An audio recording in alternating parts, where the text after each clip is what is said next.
నాకు బాప్తీసం ఇచ్చిన ఆయన ఒక ఆయన ఉన్నాడండి, బాప్తీసం ఇచ్చిన ఆయన కూడా కన్ను మూసాడండి. ఆయన పెళ్లి కూడా చేసుకోలేదండి, భార్యా పిల్లలు కూడా లేరండి, బావమరుదులు అసలే లేరండి. భార్య ఉంటేగా బావమరుదులు ఉండడానికి లేరండి. ఆయన కూడా కన్ను మూసాడండి.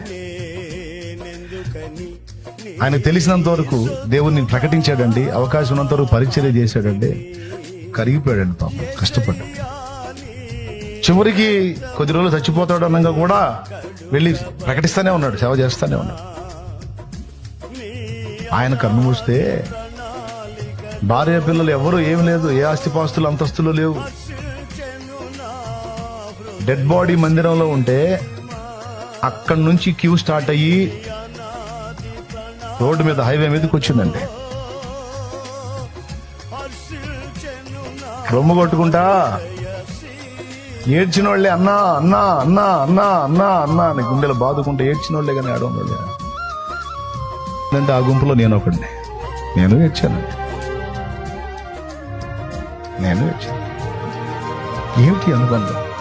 చిన్న బతికినా అదండి జీవితం.